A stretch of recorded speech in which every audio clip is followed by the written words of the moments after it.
Chapter 2. Scrap Collecting. Immortal's Third Ascension to Godhood. In this chapter, we dive into the quirky and funny interactions of Jie Lian, the Crown Prince, as he adjusts to his new life as a god. It kicks off with a playful chat between him and Ling Wen, a literature god, who gives him a cheeky congratulations for being the top candidate for demotion. Can you believe that? Their banter reveals a lot about expectations and the weight of divine duties, especially when you compare Jie Lian's past glory to his current situation. "Congratulations, Your Royal Highness the Crown Prince," Ling Wen says, arms crossed. Jie Lian looks up, smiling, and asks, "Thanks, but what's the congrats for?" Ling Wen quips, "You were number one on the list of Heaven S officials most likely to be kicked back to the mortal realm." Jie Lian shrugs. "Hey, first place is still first place, right? That's gotta count for something." Ling Wen adds, "You get 100 merits for that." Jie Lian jumps in. "Next time I'm totally in." Curious, he asks, "Who came in second?" Ling Wen laughs. "There isn't one. You left everyone else in the dust." Jie Lian can't help but wonder, "So, this list was made just for me?" Ling Wen smiles. "You could say you got lucky." Jie Lian beams. "Okay, that makes me feel a bit better." Ling Wen continued, "You know why you snagged first place?" Jie Lian replied, "Everyone expected it." Ling Wen pointed at a clock. "Look at that." Jie Lian turned and saw something stunning, a palace made of white jade, pavilions, and clouds floating around. After a moment, he asked, "Did you point in the wrong direction? Where's the clock?" Ling Wen said, "I didn't miss it. It's there. Can't you see it?" Jie Lian squinted. "Nope, not seeing it." Ling Wen smirked. "You're right not to see it. There used to be a clock there, but it got knocked off when you ascended." "Wait, what?" "That clock was older than you. Every time someone ascended, it would ring to cheer them on. But when you ascended, it went wild and couldn't stop. It only calmed down when it fell and smashed into a passing heavenly official." Jie Lian asked, "Is that heavenly official okay?" Ling Wen replied, "Not really, they're still being fixed." Jie Lian pressed, "I meant the one who got hit." Ling Wen explained, "That was a martial god. They flipped it over and split it in half. But look over there at that golden palace hall. See it?" Jie Lian followed her finger and spotted a magnificent palace roof made of gold glass. "Ah, I see it now." Ling Wen said, "If you see it, that means something's off. There wasn't anything there before." "Seriously?" "When you ascended, a bunch of heavenly officials, golden palaces shook so hard that their pillars fell over and roofs shattered. Some are still under repair. Many had to throw together new temporary places." "Is that my fault?" "Yep, you're responsible." So did I offend a bunch of heavenly officials when I came up?" Ling Wen said, "If you can make it right, maybe you won't have to worry." "How do I redeem myself?"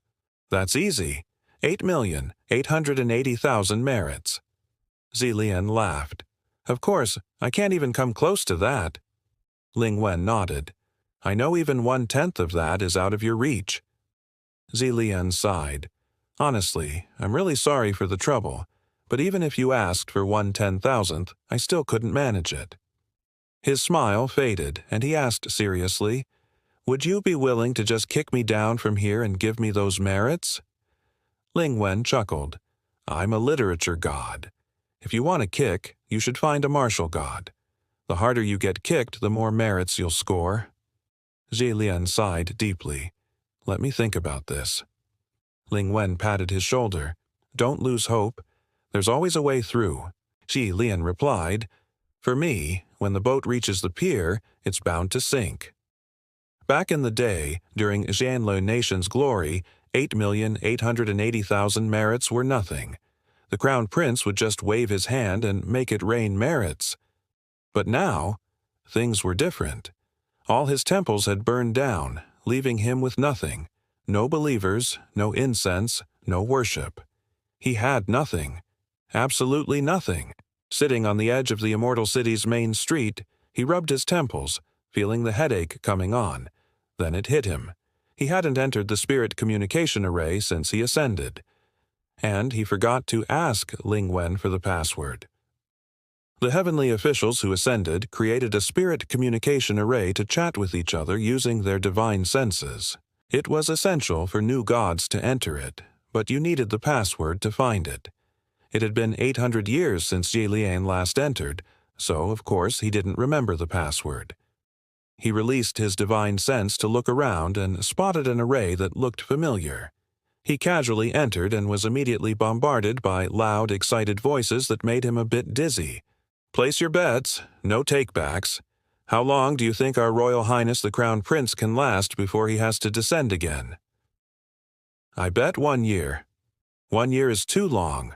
Last time he only lasted the time it takes to burn 1 incense stick. Maybe this time he'll last 3 days? I'm betting on 3 days. Don't be a fool. 3 days are almost up already. You think he'll be okay?" Xi Lian quietly slipped out of the array. Wrong place. Definitely not the right vibe. The deities in heaven were big shots, each overseeing their own region. They were household names and usually pretty dignified and reserved. Unlike him, who had been so excited the first time he ascended that he introduced himself to every heavenly official in the spirit communication array. After retreating from that chaotic array, he started searching again. Finally, he casually entered another one. This time, he felt more at ease, thinking, "It's so quiet here. This has to be the right one." Just then, a soft voice said, "Your Royal Highness the Crown Prince has returned again?" At first, the voice was pleasant to hear, soft and gentle. But if you listened closely, it had an icy undertone, making that gentleness feel a bit sinister. Ye Lian just wanted to slip into the array quietly, you know. But when someone called out to him, he couldn't just ignore it. Honestly, he was thrilled that a heavenly official wanted to chat with him, a god of pestilence.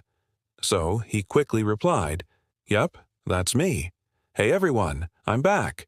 Little did he know, everyone in the spirit communication array was suddenly all ears.